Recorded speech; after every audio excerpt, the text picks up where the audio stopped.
Survey says so. Okay, starting. So Darryl took me to lunch today. Darryl, where were we at? Anyways, where is this place? Yoshi's. Yoshi's. So I asked Darryl if he would, we could talk about maybe when you have, we got like a million stories, me and you, over the years.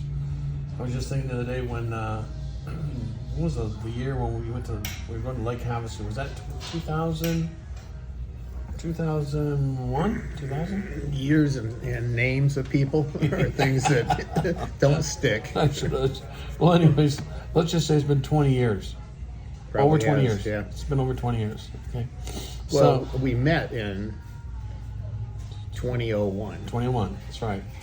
And I was living in a tiny trailer playing 24/7 worship music in a barn. And I had heard about you through a DJ. So it was a Christian DJ. Of course, coming from the corporate DJ world and the entertainment, some guys would talk to me about this guy named DJ Darryl.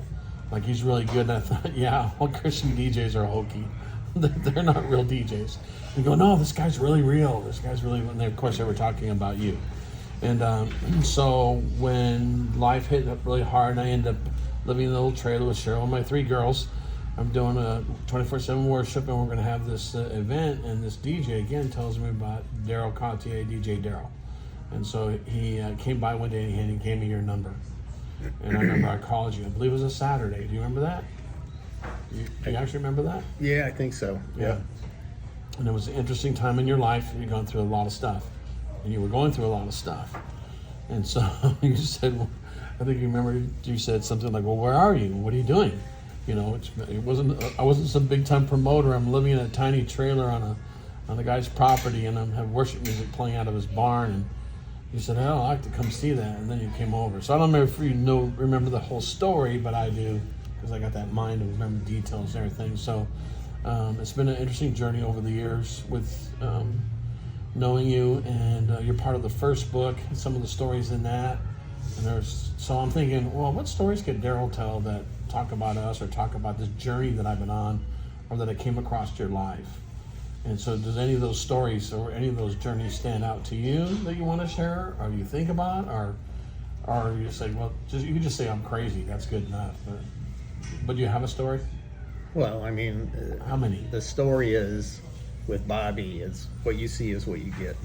There's no hidden agendas. There's no anything behind the door, anything else. I mean, if you meet him within 5 minutes, you know exactly who he is and what he's doing. Yeah. But just to back up, before we met, before I met Bobby, my life was really good. Yeah. I was married. Yeah. I had a great job. Yeah. I was DJing. I was sort of going around the world, by the way. Let's tell people around the world. DJ around the world. You weren't I was starting to go up the ranks a little Yeah. bit, DJing and stuff like that. But things were just falling into place. And then it just all of a sudden, the carpet got pulled out from under me. Mm-hmm.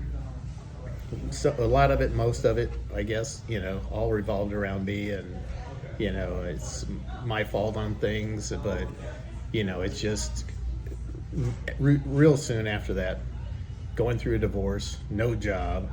My company just went completely bankrupt within like a week, and just out from nowhere. And then just major depression, major everything. Mm-hmm. And then I keep hearing from other people, you need to talk to this guy named DJ Bobby D, and it kept over and over again. And I was in such a sort of a foul mood, and sort of just wallowing in the mud, and that I didn't want to do anything with anybody, so I hid from people a lot.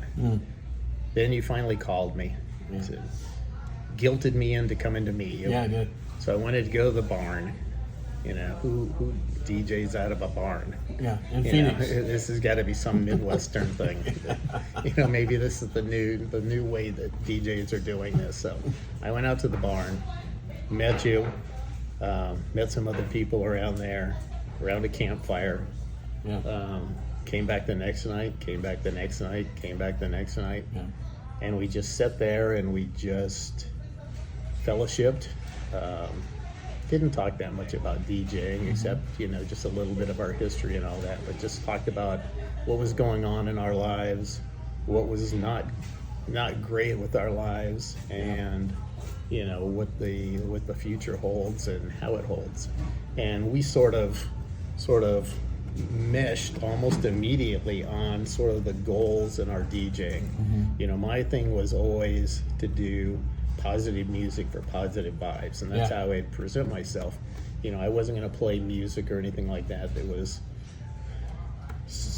wasn't biblical or wasn't in line with how I wanted to live my life with God and everything. And I had gone and we had started the Urban Ministry of Sound, and we had started God Pods, going both ways, taking the church into sort of rave and praise and worship rave, and taking the secular people and slowly bring them into that situation. So we still doing that at that time. Some of the people with Urban Ministry of Sound sort of went their own paths and stuff like that. So it was just like almost, again, perfect timing of bringing two people with like-minded things, of just really ministering to people and everything else. And one of the things that I kept sort of saying, and one of the things that was sort of a part of me, was I always felt like my spiritual gift with God was being quiet, and that was my spiritual gift. And I didn't know what to do with it, but I knew that God gave me that I was a listener, that I was a person that would just listen to people. And Bobby's not necessarily that kind of gift. He's got other gifts, but he's sort of a little bit of the opposite. But we talked about that and all that, and I told you that as a DJ, and if I would do these secular things, or if I would go to other nations and stuff like this and play, people always wanted to hang with the DJ and do things. And the cool thing was that everybody sort of around that, in the back areas and that would be around the DJs, if you said, hey, I'm going to go out for breakfast now, you guys want to come with me? They would, clamor to sort of go with you and hang out with you and all that. And you just said that's sort of your spiritual gift, is to bring these people along. And what I would always do is, when you go out with these people and you do this, that you're quiet and you're listening to their stories, you're listening to their life, their lifestyles, the problems they're having, and you just keep quiet, but you're listening to them. And then towards the end of the morning or whatever, is always a point where they go, but what do you think? Or what advice could you give me? And that's sort of the turning point. And to be able to just sit there for an hour, 2 hours, and listen to all these kids talk about their problems and what they're going through. And then it always gets to the point where they say, well, what do you think? Or can you relate to that? And that's your open door of talking about God, or what's happened in your life. And that way you can, that's my sort of, my spiritual gift is, boom, that's when I know it is. And you and I sort of worked on that a lot together early on. Yeah. And the thing is like, I remember you telling me, it's because a lot of the younger ones, they wanted to be on the stage, they wanted the limelight, but they weren't willing to come alongside and listen to you as far as like Bible study. And that's your center, though, to get there. Like, listen, I'm here, but who put me here was God, and God put me here because it seems like the generation, and even now, that was 30 years ago, Darryl, maybe right now it's like everybody wants a shortcut, but there's still a price to pay. But you were offering them an opportunity to say, listen, you need to have this as a foundation. So I guess when I was thinking, when you were like, I'm going to help you get a foundation, because when you get up there, you better have a foundation, because everything that glitters isn't gold. Yep. And that's the big thing, is the foundation. I got the foundation from my parents growing up in a Christian home and all that. But no matter what happened to me, no matter all my failures and stuff like this, I always had a foundation that never moved, never changed, because it was based on God and Jesus and everything. And so I could always fall back on that. And, it's, sinner saved by grace type thing. But you're a forerunner in many things on the Christian side. You were doing things in the secular world, and they recognize that, and the doors open, right? I mean, from producing and DJing and whatever. But on the Christian side, as you once told me, like if you went to Europe and you went around the world, if it was good, it was on radio. But in the Christian side, when you came along, when I met you, in 2000, 2001, or whatever like that. There was no such thing really in America for EDM or the dance culture except one label at the time, and you were a part of that, right? Yeah, it was Scott Blackwell is the one that really established sort of the dance scene in the Christian market, and he's built it up with his stuff and then bringing in people and all that. And I was lucky enough, really right before InSoul dissolved, to work with DJ C3PO Chris, and I put out an album together on it. But as soon as the album came out, this was another thing pre-Bobby that just sort of fell off the edge. Was Yeah. within I don't know 3 or 4 months of us putting out our Christian album, the label went bankrupt. Yeah. But yeah, the world was still interested. Yeah, I mean, if you're good at what you do, no matter if you're a Christian or not Christian, your people are going to recognize that. And the fact that if you are a Christian and you have these values where you show up on time, you're not so drugged out that you can't do a DJ set, you can't do these things.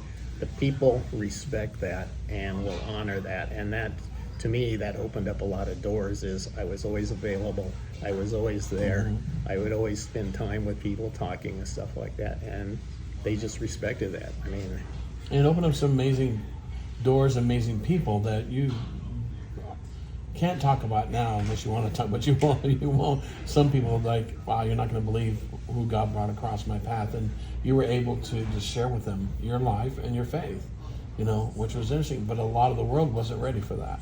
Some of those particular people, because they're like, there's no way that, like you told me one time, there was one guy that that you shared the gospel with, you shared your life with, your ministry with, but like, where do I bring him?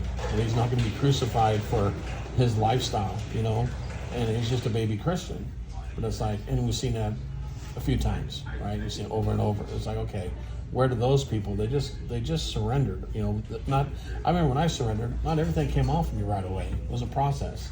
Being deprogrammed from a lot of stuff. you can't expect people to immediately be clean and know all the lingo, Christian lingo, and everything else. Yeah. It's sort of ridiculous. So you do have to take them along slowly and bring them, I guess, through areas that won't sort of be in shock. All we are really on this earth is seed planters. Yeah. We just go around throwing seeds. Yeah. And, sometimes God will keep us there to actually nourish those seeds. Sometimes we throw the seeds and there's other people that are going to come along and throw them. And sometimes the seeds just wither up because those people aren't ready to receive it yet. Yeah, absolutely. I mean, one time, one of my stories, and we're getting close to, you can share whatever you want. But I remember one time when I'm in Oregon, and I'm stuck in this little town, and you're at work at the time. I think you were a system analyst. I can't remember what tech company you worked for. You'll tell me. But I told you I'm stuck in this little town, and God won't let me out of the town. And there were times that you were like, Lord, I want to help Bible, send them money, but you weren't allowed to get me out. Few people weren't allowed. I appreciate the fact that the people I knew heard from God and they didn't respond and save me. Send me money to bring me back. There's only one or two of them, or two or three of them, and you're definitely at the top of that one. But you sent me a picture, so I'm in this park. I'm in there for a couple of days. I could sell. I could just whatever hawk what I had, but God wouldn't let me out. And I'm there, and you send me a picture. Do you remember the picture you sent me from work? He's thinking. So, anyways, Darryl's he's always done different things. Doing some with his hair today and his whatever, but he always is changing up things, his hairstyle, whatever. And so he sends a picture to me, and I'm in this park waiting on God. Like, how long am I going to stay here? And I get this picture of this guy with a shaved head. Now, I never would have thought that would have been Darryl with a shaved head. And I'm looking at it, and then I call you, and I go, Darryl, is this you? You? And you go, yeah. I go, what are you doing? And you said you were using my journey as a testimony at work. You were telling people, that they asked, why did you shave? Because your appearance is always immaculate, Now I like the rugged look, it's good, but you're always immaculate, right? And the people were asking you, why did you do this? Do you remember what you said? Because I remember what you said. Well, yeah, I told them that I was supporting a friend that was sort of struggling right now, and again, it allows me to tell them a story of what Bobby's doing, and I don't have to be there. I don't have to, but his story is actually, I think, blessing other people through just somebody shaving their head for unity. Yeah. So, Darryl, when I see your picture, Darryl, looking, and I remember I called and I said, Darryl, why did you do this? He says, well, they asked me. I told him I have a friend that's believing God for some things, and God won't let me help him, but he told me to shave my head and pray. And he goes, and you told me on the phone, you said, if I would have had ashes, I would have thrown the ashes on my head. Yep. Also at work. So people at work were asking the question, well, who is this guy? What is he doing now? God's just bringing him all over America and won't let him come up. And so you were telling me that you had opportunity to share the story, and I appreciate it. I'll never forget. There's so many stories. We have hundreds of them. But I'm grateful for your time, and there's so much more. We have a lot to do with whatever time we have, and right now it's sort of I'm closer to the end of the race than the beginning of the race, and I think there's a lot for you to do. There's a lot for me to do, and one thing is I want to capture all I can to pass it on. You know what I mean? And you have a lot of stuff still needs to be passed on, and you just recently made some stuff for me. As far as mixing. When's the last time that you've actually mixed anything or produced anything? Because the challenges you've had with your health and with your ear and all the other stuff hasn't allowed you, but you've recently done some stuff, and I'm very grateful for that. I'm using it right now. Yeah, I mean, one of the songs I gave you, I did a remix of it, and then I put together sort of a spiritual trance. I've been hearing a lot of people doing trance, and they've got some spiritual bend to them or spiritual lyrics, so I thought I'd do a whole mix with just sort of awesome. Spiritual trance. Yeah, it's awesome. Well, that's a little bit from Darryl. There's so much more. So thanks for coming out. We're at Yoshi's in Phoenix, Arizona. So this is like what is it, Japanese? What do we do? Yeah, it's probably Japanese. Japanese. Yeah, So there's and sushi. Darryl, we'll have to do another one where I go and take Darryl, and this time I'll pay. Cheryl Diddy will pay. We need to go do sushi. What's that sushi one with the little plates that go around the whole? Yeah, there's a few of them now, but we have to go the rotating plates. Yeah, we have to go there, and we'll get DJ Joe. So we're gonna talk to DJ Joseph too, and so I'm going to be doing a series of just sharing. And thank you for sharing, because we could be here all day, and I would love to be here all day too. But we're trying to just capture just a few small things or some things, whatever, with different people in my life and the journey, because your story is my story. We have quite a few stories together.